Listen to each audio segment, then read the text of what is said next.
오늘 제목은 하늘의 밀이 되어, 하늘의 밀이 되어. 요한복음 12장 23절부터 25절 우리 함께 봉독하시겠습니다. 시작. 예수께서 대답하여 이르시되 인자가 영광을 얻을 때가 왔도다. 내가 진실로 진실로 너에게 이르노니 하늘의 밀이 땅에 떨어져 죽지 아니하면 하늘 그대로 있고 죽으면 많은 열매를 맺느니라. 자기의 생명을 사랑하는 자는 잃어버릴 것이요 이 세상에서 자기의 생명을 미워하는 자는 영생하도록 보존하리라. 아멘. 잠시 기도하시겠습니다. 이 시간 성령님께서 우리 각자의 마음 가운데 함께 하셔서 열린 마음으로 말씀을 받고 주님의 도우심 가운데 순종하여 열매 맺는 은혜가 있게 하여 주옵소서. 온전히 주님만을 의뢰하며 예수님의 이름으로 기도드립니다. 아멘. 죽은 나사로가 살아났다는 것은 정말 대단한 빅뉴스였습니다. 당시에 아마 신문이 있었다면 일면 톱 기사가 되었을 거고 당사자인 나사로 역시 그 인터뷰가 실렸을지도 모르겠습니다. 하여튼 유월절을 지키려고 예루살렘에 왔던 많은 순례객들에게 이 소식이 퍼지자 많은 사람들이 예수님도 보고 또 살아난 나사로도 보기 위해서 예루살렘에서 약 3km 떨어진 베다니로를 찾았습니다. 그리고 그 현장을 직접 확인했던 사람들 가운데 예수님을 믿는 그런 사람들이 생겼습니다. 그러나 대제사장들은 예수님뿐만 아니라 죽은 그리고 다시 살아났던 나사로까지 죽이려고 합니다. 왜냐하면 나사로야말로 부활 사건의 가장 확실한 그리고 산 증거였기 때문에 그렇습니다. 바로 그 무렵 한 사람의 내부 배신자가 생겼습니다. 바로 제자였던 가롯 유다였죠. 마리아가 예수님의 발에 향유를 아낌없이 부었을 때 그는 괜히 쓸데없는 짓 한다 그렇게 화를 내었지만 예수님은 오히려 마리아의 행위를 칭찬하셨습니다. 유다는 이때 예수님의 말씀을 질책으로 받아들이고 아마 쓰디쓴 감정을 품게 되었을지도 모르겠습니다. 하여튼 마가복음은 바로 이 날을 기점으로 가롯 유다가 대제사장들에게 가서 돈을 받고 예수님을 넘겨주기로 약속했으며 기회를 찾았다고 기록하고 있습니다. 그 다음 날이 되었습니다. 예수님은 이제 생애 마지막 주간 여정이 될 예루살렘으로 입성하게 되셨고 그 소식을 들은 많은 무리들이 종려나무 가지를 들고 맞을 준비를 합니다. 종려나무 가지를 가지고 맞으러 나가 외치되 호산나 찬송하리로다. 주의 이름으로 오시는 이 곧 이스라엘의 왕이시여 하더라. 유대 역사가 요세푸스는 유월절 날 세계 각국에서 이 유월절 절기를 지키려 온 순례객의 숫자가 외국인을 제외하고도 270만 명이었다. 그렇게 기록하고 있습니다. 그가 제시한 숫자가 비록 과장되었다 해도 순례객의 숫자가 아주 많았다는 것은 의심할 여지가 없습니다. 무리들이 예수님을 환호하기 위해서 들었던 이 종려나무 가지는 이스라엘 민족의 상징으로 사용되어 왔습니다. 그리고 그들이 외친 호산나는 히브리어로 호시아나로서 이제 구원하소서 그런 뜻을 가지고 있습니다. 예수님은 나귀를 타고 입성하셨습니다. 이것은 예수님께서 오시기 전 약 500년 전에 구약 선지자 스가랴의 예언이 그대로 성취된 것을 보여주고 있습니다. 스가랴 9장 9절에 시온아 따라 크게 기빨지어다. 예루살렘에 따라 즐거이 부를지어다. 보라, 내 왕이 내게 임하시나니 그는 공의로우시며 구원을 베푸시며 겸손하여서 나귀를 타시나니 나귀의 작은 것 곧 나귀 새끼니라. 예수님을 맞이하던 무리들은 주의 이름으로 오시는 이 이스라엘의 왕이여 그렇게 외쳤습니다. 주의 이름으로 오시는 이는 바로 메시아를 의미합니다. 그런데 예수님은 왜 말이 아니라 나귀를 타셨을까요?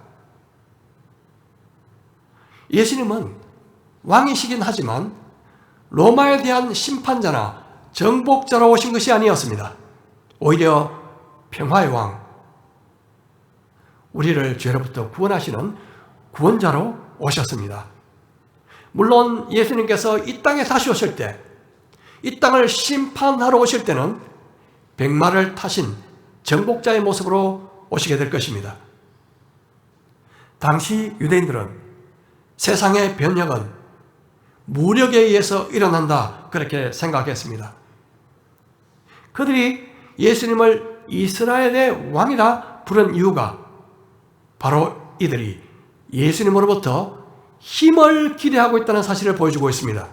하지만 예수님은 나귀 새끼를 타심으로 그들의 기대가 틀렸다는 사실을 보여주고 있습니다.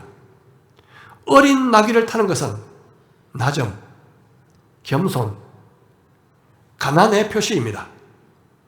어린 나귀는 말처럼 달려갈 수도 없고 전쟁을 위한 무장도 갖출 수가 없습니다. 마찬가지로 어린 나귀를 탄 자에게 힘도 권력도 찾아볼 수가 없습니다. 예수님은 나귀 새끼를 타시고 예루살렘으로 들어가셨습니다. 그를 따르는 깃발도 없었고 나팔 소리도 없었고 용감한 전사도 없었고 그저 나약한 제자들을 이끌고 예루살렘으로 들어가셨습니다. 예수님은 왕으로 오셨지만 사람들이 기대하는 그 방식으로 오시지는 않으셨습니다. 여기서 나귀와 연관된 한 가지 이야기만 언급하겠습니다. 제2차 세계대전 당시 네덜란드에서 유대인을 숨겨주었다는 그 이유로 체포되어 포로 나치 수용소에 갇히게 된 코리텐 부음이라는 여사의 이야기입니다. 감옥에 갇혀 있을 때 함께 체포된 아버지와 언니가 세상을 떠나게 됩니다. 그리고 말로 형용할 수 없는 모진 그런 고난을 겪고 있었는데 사무착오로 기적적으로 석방되게 되죠. 그 후 그녀는 전쟁이 끝나자 전 세계를 다니면서 하나님의 사랑을 전하는 그런 전도자가 되었습니다. 그녀가 가는 곳마다 수많은 관중이 몰렸습니다. 그 광경을 본 한 사람이 코리텐 붐 여사에게 이렇게 묻습니다. 사람들이 당신의 이야기를 듣고 감동하여 박수갈채를 보낼 때 혹시 마음이 우쭐해지지는 않습니까? 이때 코리는 이렇게 대답합니다. 저는 예수님을 태워가던 나귀와 같습니다. 예수님께서 예루살렘으로 들어가실 때 많은 사람들이 환호하고 종려 나무 가지를 흔들었을 때 나귀가 자기 보고 그렇게 하는 줄 알고 우쭐대었을까요?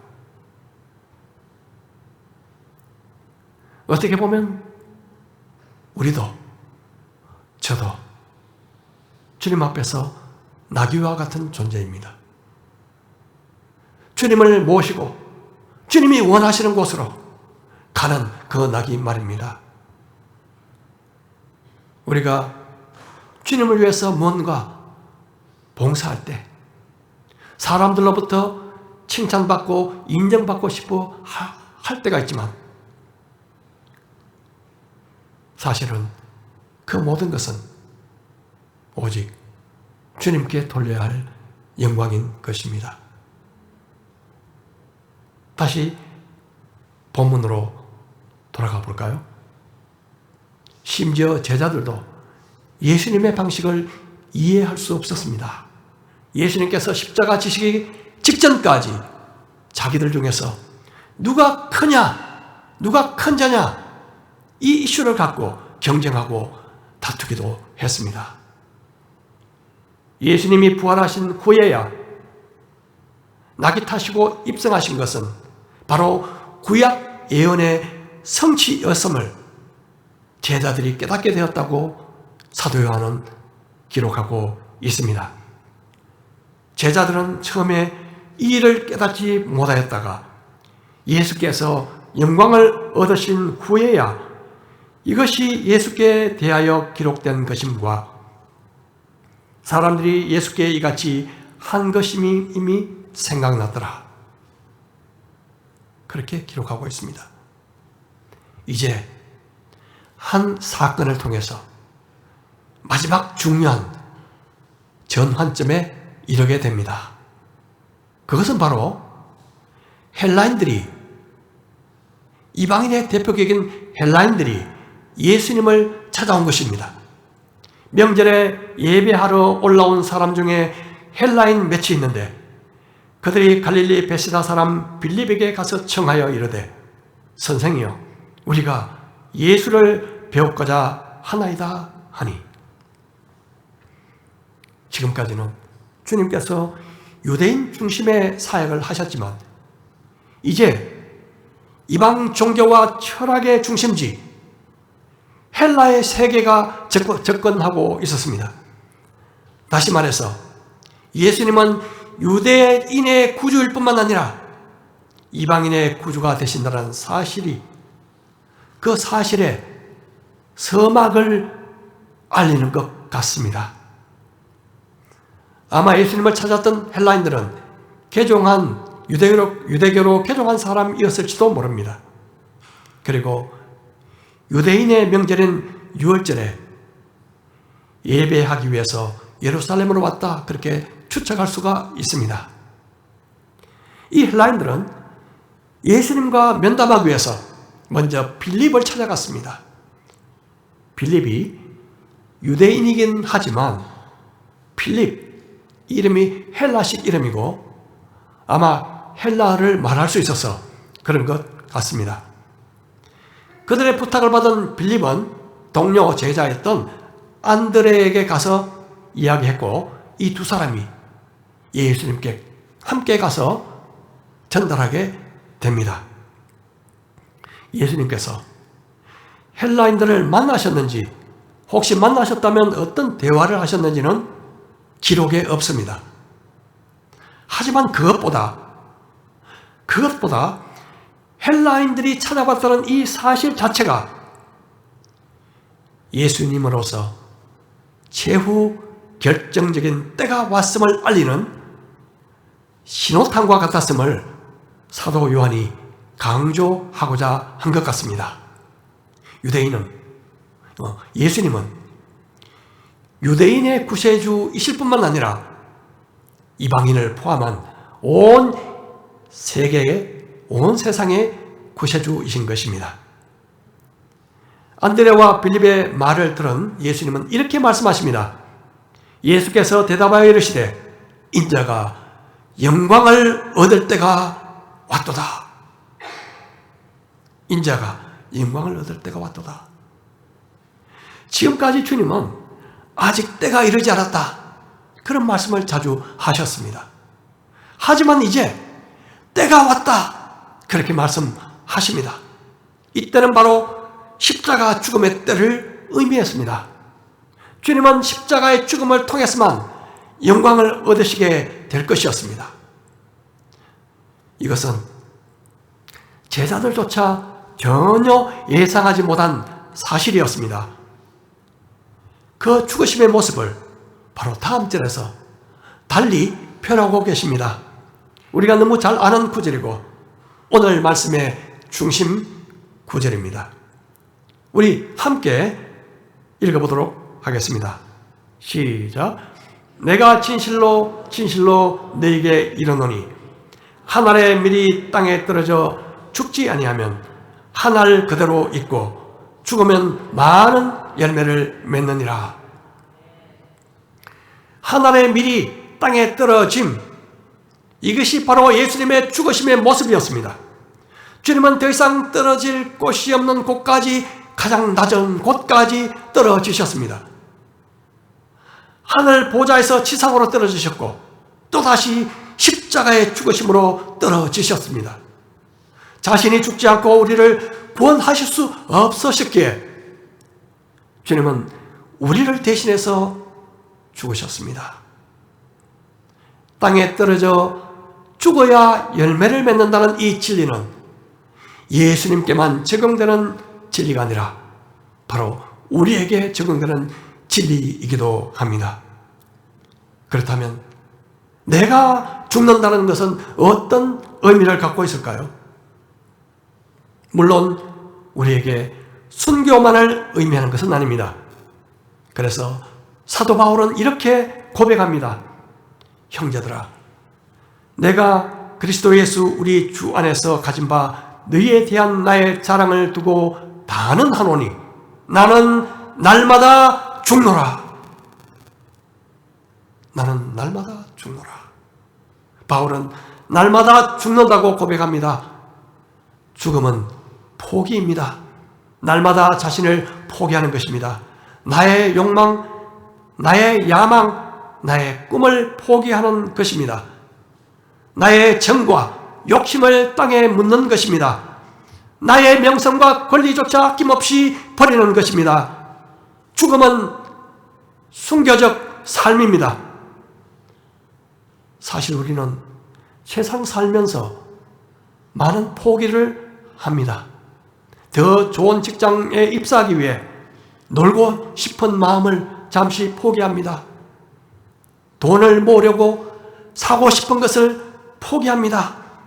부모는 자식들의 행복을 위해 자신들의 행복을 포기하기도 합니다.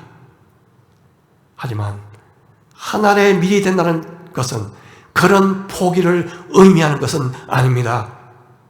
무엇을 위한 포기인가? 무엇을 위한 포기인가? 이것이 바로 중요합니다. 바로 주님과 복음을 위해서 포기하는 것입니다. 주님과 복음을 위해서 포기하는 것입니다. 포기한다는 것은 아무것도 하지 않고 주저앉아 있는 것을 의미하지 않습니다. 오히려 반대입니다. 나를 위한 것을 포기하는 대신 주님과 복음을 위해 더욱더 헌신하는 것입니다. 우리 사진 한 장을 보겠습니다. 여기가 어딜까요? 130년 전 부산의 한 장소입니다. 바로 해운대입니다. 130여 년 전 해운대. 당시 이처럼 척박했던 부산을 찾아와 복음을 위한 한날의 미리 되신 분들이 많습니다. 오늘은 이 중 세 분만 소개하고 오늘 말씀을 마무리하고자 합니다. 부산의 선교사들이 처음 활동했던 시기는 1800년도 말에서 1900년도 초기였습니다. 먼저 호주에서 온 선교사 헨리 데이비스 선교사를 소개합니다. 데이비스는 12살 때 변호사였던 아버지가 돌아가시는 바람에 13남매가 있는 대가족의 가장이 되었습니다. 그가 20대 초반이 되었을 때 선교의 비전과 열정에 붙들려서 장래가 보장되는 직장을 포기하고 인도로 선교를 떠났습니다.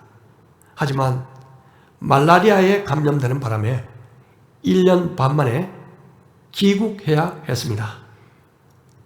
그 후 멜버른 대학에서 석사를 마친 후 가족의 생계를 위해서 사립학교를 설립하고 불과 25살 나이로 교장에 취임하여서 매우 성공적인 운영을 했습니다. 그 후 어머니가 돌아가시고 동생들이 학교를 졸업하게 되자 가장으로서 책임을 다했다고 느꼈고, 그는 더 이상 선교의 꿈과 사명을 포기할 수 없었습니다. 그러던 차에 한 해외 선교 잡지를 통해 한국 선교를 결심하고 모든 것을 정리한 뒤에 1889년 여동생 메리 데이비스와 함께 멜버른을 출발해서 10월 5일 서울에 도착하게 됩니다. 이때 그의 나이가 33세였습니다. 사진 잠깐 보여주실까요? 예, 그때 동생과 찍은 사진입니다. 그리고 서울에서 약 5개월간 언어 공부와 풍습을 배우게 되는데, 이때 쓴 그의 기도문이 남아 있습니다. 주여, 나를 불쌍히 여겨 나를 도와주소서. 믿사오니 당신은 나의 믿음이 독실치 못함을 도와주소서. 1889년 12월 마지막 날. 그리고 이듬해 1890년 3월 누이를 남겨두고 혼자 서울을 떠나 부산으로 향하게 됩니다. 당시 그와 비슷한 시기에 입국했던 20여 명의 선교사가 있었는데 대부분은 이북 지역을 선택했습니다. 하지만 데이비스는 부산이 한국의 대표적인 항구이고 또 관문이기 때문에, 그리고 일본과 가까워서 효과적인 선교가 가능할 것이다, 그렇게 판단하고 부산을 택한 것입니다. 당시 언더우드 선교사는 데이비스가 학교 설립을 운영했던 경험도 있고 또 아주 고전에 능통하다는 사실을 알고 함께 일하자고 권유했지만 그는 거절합니다. 그는 서울에서 부산까지 도보로 내려오면서 예수님의 제자들이 그렇게 했던 것처럼 가는 곳마다 성경을 팔고 그리고 전도지를 나누어주고 복음을 전하면서 그의 20일 동안 약 500km 되는 대장정을 마무리하고 드디어 부산에 도착하게 됩니다. 다음은요, 당시 선교사들이 서울에서 부산으로 내려가는 길을 그린 지도입니다. 하지만 무리한 도보 여행으로 약해진 상태에서 천년두, 그 당시 유행했던 천년두까지 감염이 되었고요. 급성폐렴까지 겹쳐서 마지막 5일, 그 여행의 마지막 5일간은 그의 아무것도 먹지 못한 상태였습니다. 그가 부산에 도착한 1890년 4월 4일, 마침 부산에 있었던 게일이라는 선교사가 데이비스의 그 상태를 연락받고 급히 그를 자신의 거처로 옮겨 일본인 의사를 부르고 간호하기 시작했습니다. 하지만 부산에 도착한 바로 그 이튿날 그는 세상을 뜨고 맙니다. 게일은 그의 시신을 부산 중구의 대청동에 있는 복병산 기슭에 묻었습니다. 그리고 서울에 있던 그 데이비스의 누이 동생에게 이런 편지를 보냈습니다.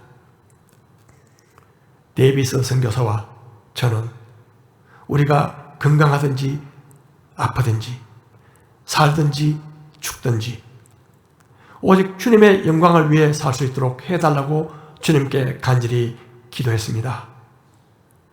오늘 오전 부산 항이 내려다 보이는 산 기슭에 데이비스 선교사를 묻었습니다.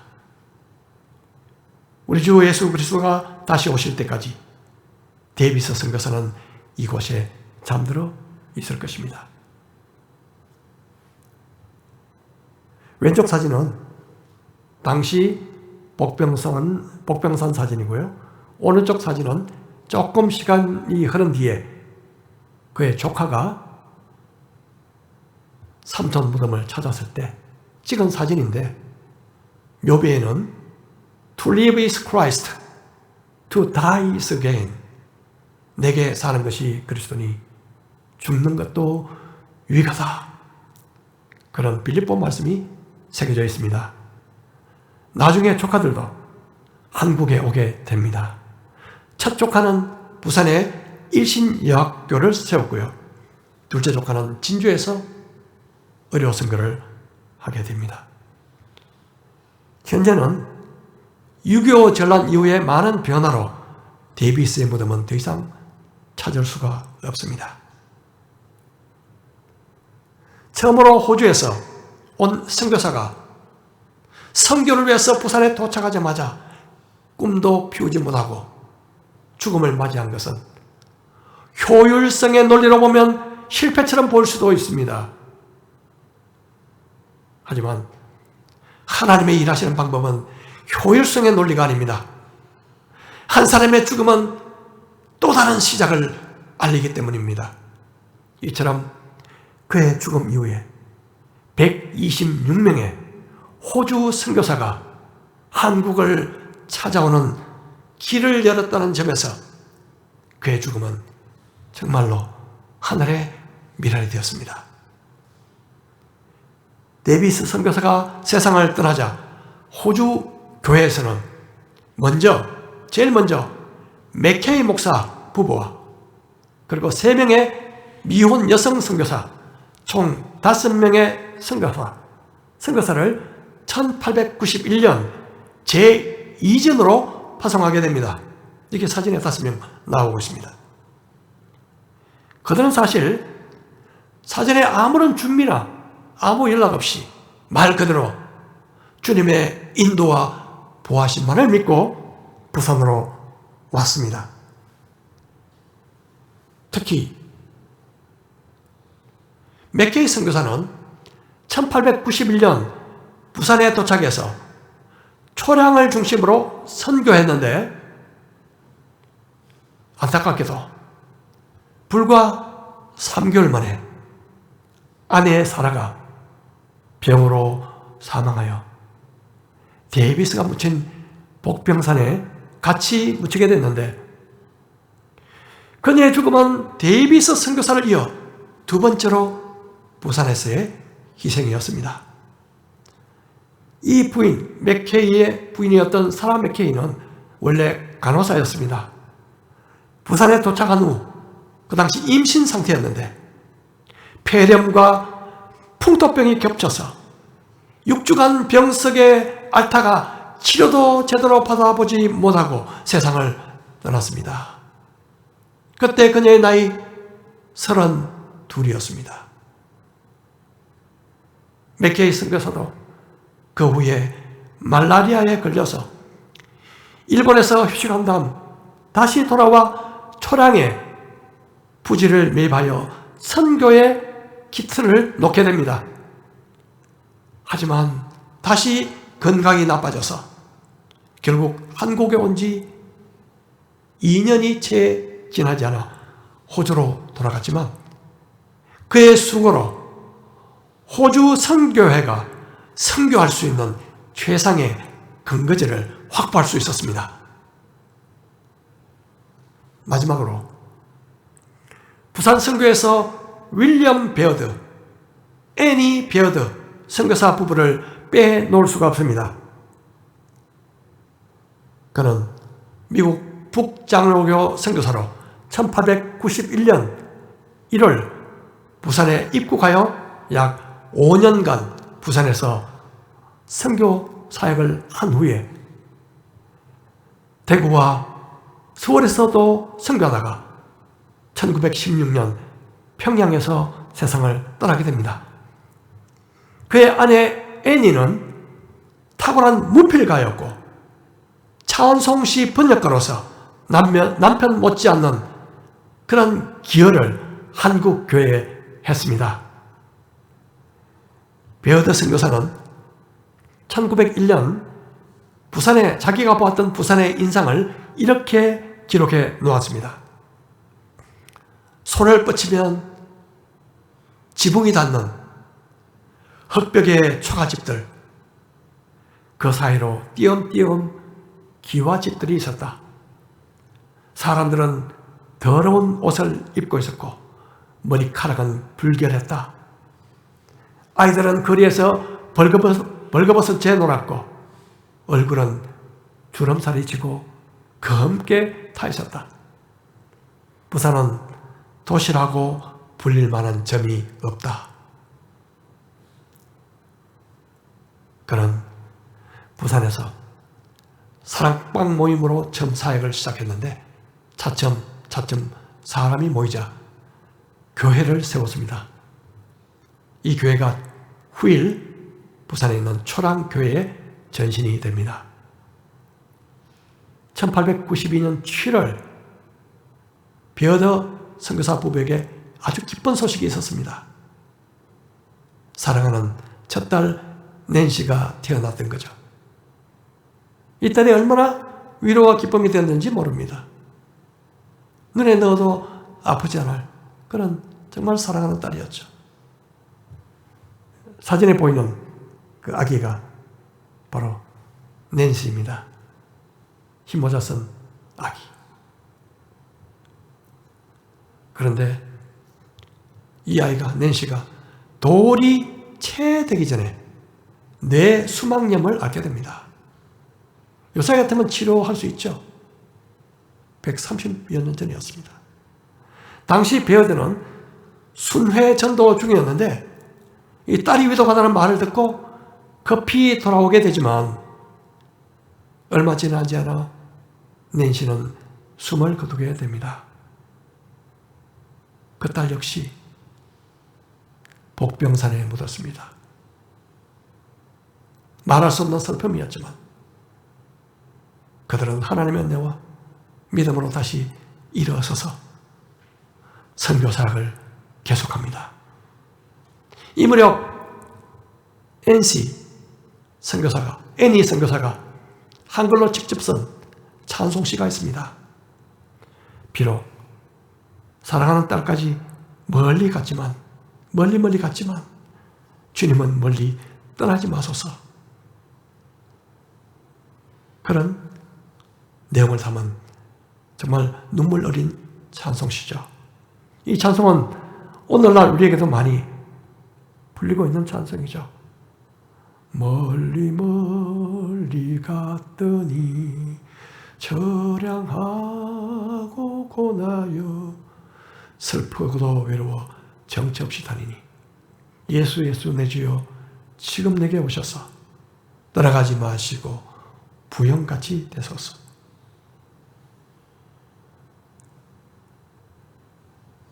우리가 지금 이 자리에 있다는 것은 그 누군가가 우리를 위해서 하늘에 미리 되어 주었기 때문입니다. 그 누군가가 나를 위해서 하늘의 미랄이 되어 주었기 때문입니다. 예수님께서 첫 미랄이 되셔서 땅에 떨어지신 것처럼 자신을 이 땅에 묻은 선교사들이 있었기에 그 열매로 우리는 이 자리에 있습니다. 데이비스, 애니, 그리고 아기 낸시 모두 복병산에 묻혔지만 지금은 그 자체를 알아볼 수 없습니다. 아래 왼쪽이 1950년대 복병산이고요. 오른쪽이 현재의 복병산입니다. 복병산은 용도산 공원 바로 앞에 있습니다. 해발 50m도 채 되지 않는 작은 언덕 같은 복병산. 앞으로는 메리놀 병원이 있고 뒤로는 기슭에 남성여고, 남성초등학교가 있습니다. 복병산으로 불리는 이유는 1900년도 초에 용도산 부근 외관에 살았던 일본인들이 그곳에 많이 살았습니다. 그 일본인들의 난동과 밀무역을 막기 위해서 동네로 통하는 이 산에 복병, 다시 말해서 잠복하는 병사들 초소가 있었기 때문에 복병산이라는 이름이 붙었습니다. 저는 이 작은 산에 그런 선교 역사가 숨어 있는지 몰랐습니다. 바로 그 근처에서 2년 동안 산 적이 있지만 그곳에 바로 하늘의 밀이 된 두 선교사, 그리고 한 선교사 부부의 분신 같은 아기가 묻혔다는 사실을 저는 까마득하게 몰랐습니다. 지금은 그들의 무덤의 자취조차 찾을 수 없어 아쉽기만 합니다. 이 마지막 사진은 바로 어제 제가 설교를 준비하면서 이 복병산에 가봐야 되겠다, 그런 마음으로 제가 그곳에 갔습니다. 복병산에 올랐을 때 눈에 보이는 그다음 이 풍경밖에 없었습니다. 아무 자취가 없었죠. 선교사의 희생과 관련된 아무런 흔적조차 없었습니다. 오늘도 하나님은 하늘의 밀이 되는 사람을 통해서 생명의 역사를 일으키십니다. 하늘의 밀이 되는 것은 포기에서 시작합니다. 예수님께서 하나님과 함께 동등됨을 취할 것을 포기하셨고 이 땅에 오셔도 자기의 권리를 포기하셨으며 십자가에서 자기의 생명조차 포기하셨습니다. 과연 나는 주님을 위해서 무엇을 포기하고 있는지, 무엇을 내려놓고 있는지 이 시간 그리고 이 한 주간 깊이 기도하며 돌아보는 시간이 됐으면 좋겠습니다. 비록 우리의 생명은 아니더라도 주님과 복음을 위해서 우리가 주장하고 누릴 수 있는 권리를 포기해 나갈 때 주님을 위해서 우리의 욕심과 우리의 야망을 땅에 묻고 기꺼이 희생하고자 할 때 땅에 떨어진 미랄처럼 살아갈 수 있음을 믿습니다. 우리 모두 하늘의 미랄로 오신 예수님을 본받고 140여 년 전 생면부지의 부산 땅에 와서 주님을 위해서 또 다른 하늘의 미랄처럼 살아간 선교사들처럼 우리 역시 하늘의 밀로 들여져서 남은 일생 동안 열매 맺는 우리 모든 경성대학교의 성도들이 되시기를 주님의 이름으로 축복합니다. 우리 말씀을 생각하며 우리 같이 기도하시겠습니다. 갈수록 더 가지고 더 소유하고 싶어하는 세대에 우리는 살고 있습니다. 더 많은 물질들, 더 높은 지위를, 더 안정된 미래를, 더 행복한 가정을, 더 편리한 문명의 도구를 갖고 싶어합니다. 하지만 참된 생명은 더 많이 가지는 데서 잉태되는 것이 아니라 주님을 위해서 포기할 때, 주님을 위해서 버릴 때, 주님을 위해서 내가 죽을 때 비로소 잉태되는 것입니다. 우리 모두 예수님처럼 그리고 주님 따라 하늘의 밀로 살아갔던 부산에 왔던 그 선교사들처럼 우리 역시 하늘의 밀알되어 살아가게 해 주십시오. 이 시간 기도하는 시간 각자 개인적으로 들으시는 시간 되기를 바랍니다.